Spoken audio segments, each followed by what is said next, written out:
how is the process of kind of like evaluating which ecosystems you're connecting to?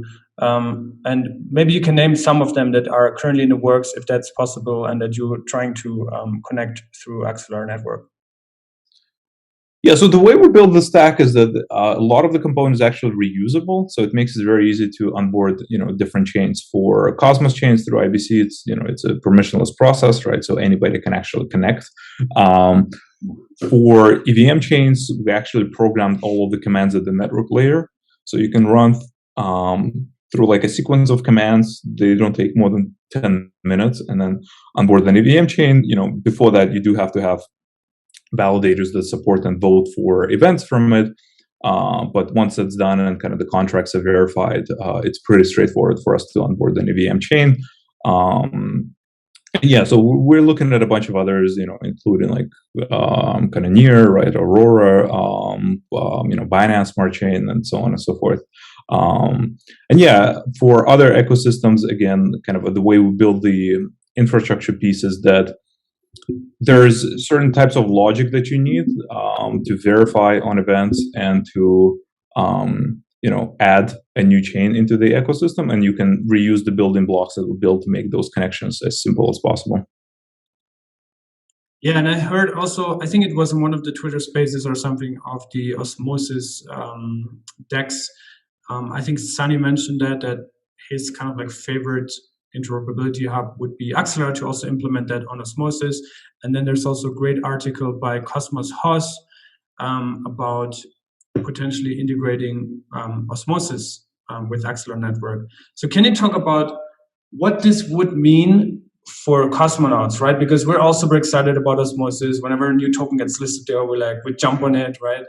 So yeah. if Axelar would be integrated, or vice versa, Osmosis would be integrated on Axelar, would that mean that we suddenly have access to all these tokens that are connected through Axelar on Osmosis, or what would be the benefit for the end user in that case? Yeah, the benefit for the end user is ability to interact with all of the tokens that are connected through the Axelar on Osmosis, right?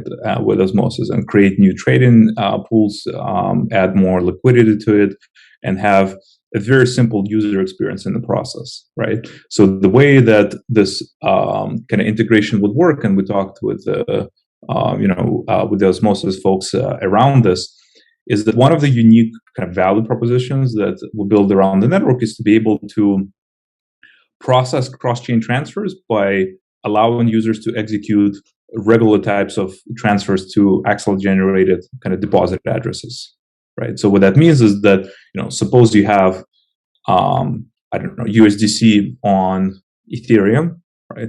And you want to take that USDC and you want to, deposit it to Osmosis, right? So the way we envisage the instantiation is that Osmosis, you go to Osmosis, you have like a deposit button, right? It tells you a deposit address that you should use, and then you can go to any wallet on the Ethereum chain, right? It doesn't have to be MetaMask, and then you can just send a regular transfer to this deposit address, right? And once you do that, then Axelar network will take care of all the other intermediate steps to route it, finalize it, and deliver it all the way to your personal address on the Osmosis chain.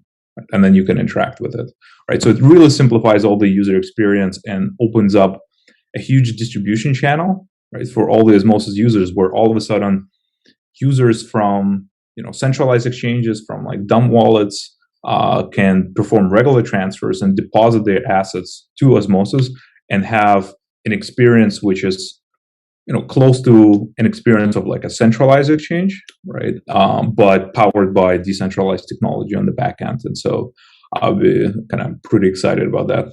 Yeah.